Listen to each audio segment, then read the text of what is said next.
Hi everybody, my name's Miss Music and I'm a student teacher from Kennesaw State University.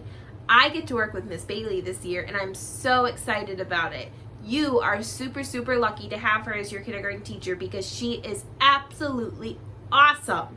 You get to learn so much in kindergarten. It's such an exciting year and your brain gets to grow so big with new information. One of the cool things that you get to learn is how to read. Miss Music loves to read and I love to read all different kinds of books. Today, I'm going to read you one of my most favorite books, which is The True Story of the Three Little Pigs by A. Wolf. I hope you enjoy it as much as I do. Everybody knows the story of the Three Little Pigs. Or at least they think they do. But I'll let you in on a little secret. Nobody knows the real story because nobody has ever heard my side of the story. I'm the wolf, Alexander T. Wolf, but you can call me Al. I don't know how this whole big bad wolf thing got started, but it's all wrong. Maybe it's because of our diet. Hey, it's not my fault that wolves eat cute little animals like bunnies and sheeps and pigs. That's just the way we are. If cheeseburgers were cute, folks would probably think you were big and bad too.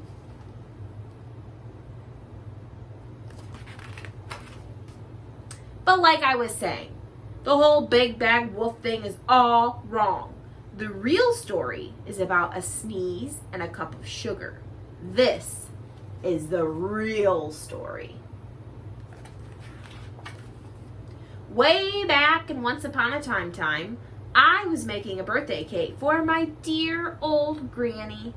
I had a terrible sneezing cold and I ran out of sugar.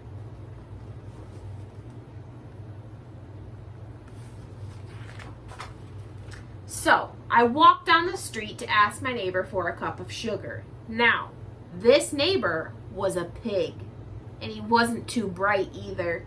He had built his whole house out of straw. Can you believe it? I mean, who in his right mind would build a house of straw? So, of course, the minute I knocked on the door, it fell right in. I didn't want to just walk into somebody else's house, so I called, "Little pig, little pig, are you in?" No answer. I was just about to go home without the cup of sugar for my dear old granny's birthday cake. That's when my nose started to itch. I felt a sneeze coming on. Well, I huffed and I snuffed and I sneezed a great sneeze. Achoo!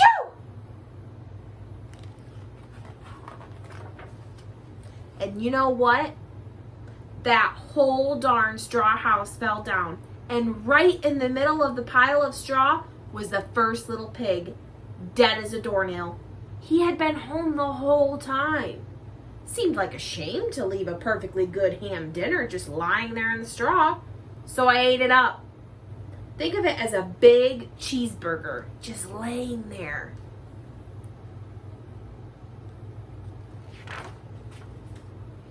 I was feeling a little bit better, but I still didn't have my cup of sugar. So I went to the next neighbor's house. This neighbor was the first little pig's brother. He was a little bit smarter, but not much. He had built his house of sticks. I rang the bell on the stick house. Nobody answered. I called, "Mr. Pig, Mr. Pig, are you in?" He yelled back, "Go away, wolf. You can't come in. I'm shaving the hairs on my chinny chin chin."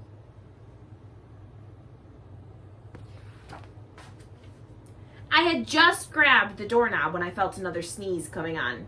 I huffed and I snuffed and I tried to cover my mouth, but I sneezed a great sneeze. Achoo! And you're not going to believe it, but this guy's house fell down just like his brother's. When the dust cleared, there was the second little pig, dead as a doornail. Wolf's honor.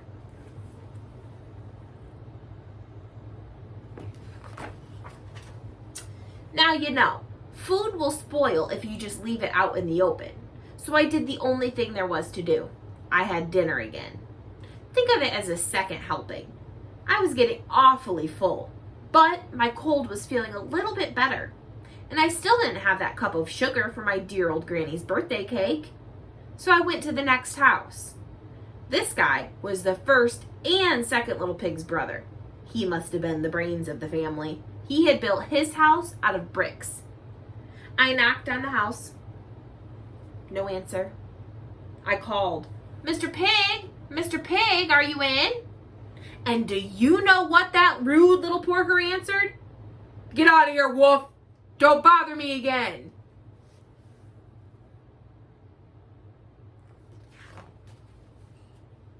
Talk about impolite. He probably had a whole sack full of sugar, and he wouldn't give me even one little cup for my dear sweet old granny's birthday cake. What a pig! I was just about to go home and maybe make a nice birthday card instead of a cake when I felt my cold coming on. I huffed, and I snuffed, and I sneezed once again. Achoo! Then the third little pig yelled, "And your old granny can go sit on a pin."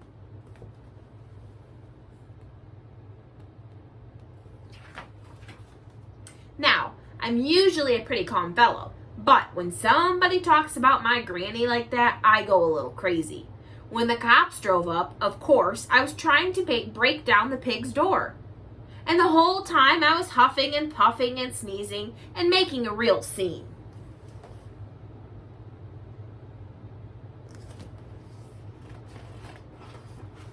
The rest, as they say, is history. The news reporters found out about the 2 pigs I had for dinner. They figured a sick guy going to borrow a cup of sugar didn't sound very exciting. So they jazzed up the story with all of that huff and puff and blow your house down, and they made me the big bad wolf. That's it. The real story. I was framed. But maybe you could loan me a cup of sugar.